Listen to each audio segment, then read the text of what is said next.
know, so I'll stand up here today. I am thrilled to be here. I thanked the ABW family the other night at the bar, and I'd like to first of all thank the title holders from this past year. You did a phenomenal job. It's because of you and the wonderful things that you've done. When I've seen you in San Francisco, I've seen you in Claude, Ohio, I've seen you here, there. We never see each other in our own home states, but you've led a wonderful example for the rest of us, and that's the reason I'm here, because of the wonderful job that you've all done. So thank you. I wanted to talk a little bit more about collaboration. It seems like a lot of my questions that I've gotten, and even the ones yesterday's, were about collaboration and collaborating with different groups. And on one hand, I take it for granted because of where I've come from. I'm from the MidAtlantic region, and in the MidAtlantic region, I go to CLAP, I go to 12 Days, I go to Santa Saturday, I go to Chili Cook-Offs, I go to event to event, and there's men and women, and we work together, and we love one another, and they're my family. So I sometimes skip right over that part, that we do collaborate, and we do a lot of things very well. FIST this year joined SECC, which has been phenomenal. I spent August, God forbid, in leather at the Parliament House. And met many of club brothers from all over the East Coast, and played with some of them, and had a phenomenal time. I was one, I think, of 5 women out of maybe 150 men, I'm not sure. And my first title is Ms. Woods Leather. I had a sash husband, and that's where I learned about leather first. That's where I played. Those are my friends. There's about 150 gay leather men, and I think there's about 5 of us that are leather dykes. This year, though, I worked to bring more women up to the woods, because we need to come together. That is very, very important. And there, in my region, I believe personally, we need more opportunities for leather women to come together. Not everybody can get to Baltimore, to the Playhouse, on the second Saturday of the month.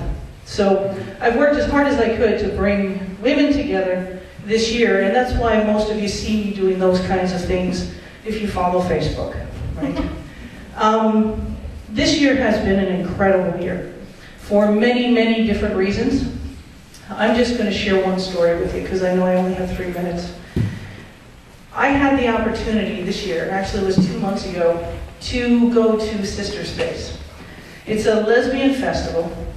I have not been to a lesbian festival in 16, 17, 18 years. Ultra, I used to be a bass player. I played the bass. And I've played all the women's festivals. I've toured across the country. It's where I started having leather kinky sex and pup tents with hot little stagehands all around the country. And that's who I was. That's how I came out, in pup tents with hot women. And I learned what a red hanky was very, very quickly. And so I went to Sister Space, and I'm going to be honest with you. I married into the Jersey family here. I'm dating Miss New Jersey 2012. And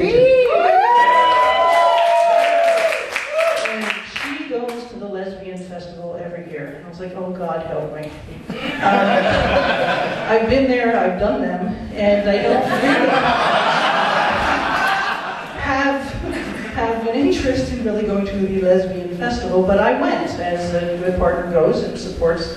And we collaboration, with Callie from Passionelle. And Callie, we set up a sexuality space. We set up a play space at this lesbian camp, hundreds of lesbians, and they haven't had SM lesbians there in a decade or two. There was lots of controversy, if you know your history of Michigan and other places. So we claimed SM play space. And I started the weekend by doing a workshop called Coming Out Kinky. It's one of my favorites. I love to do it with straight people especially, and teach them how to come out in kink, because we all know how to come out, right? So I started the first night with Coming Out Kinky for vanilla lesbians. And in doing that, there was a little old lady that was walking up the hill, bent over, and she was coming to my workshop. I was like, oh my God, this woman's coming out kinky. She sat in our workshop, talk about stereotypes, and I'm very embarrassed about this. She said, honey, I've been kinky for 40 years. I am 82 and a half. And I'm here this weekend to come out as a lesbian.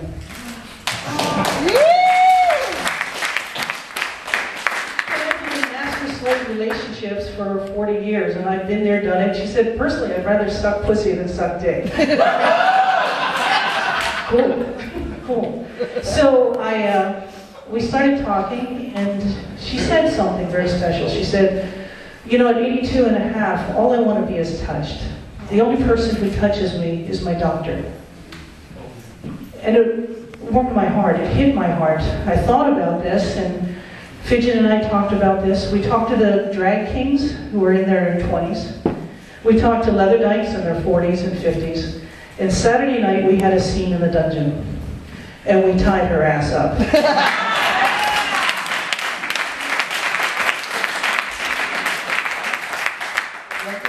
Details what happens at Sister Space stays at Sister Space, but I will tell you that 6 to 8 women touched her all night.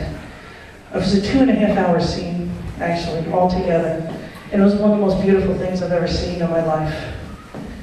She touched us in ways that I'll never forget, and she lives in Baltimore, Georgia.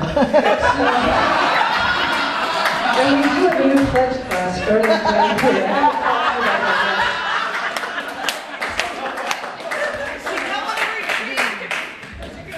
but I just wanted to conclude today. Collaboration, I believe, is the key to everything that we do. Men and women together, all races, ability, disability, all of us together, and generations.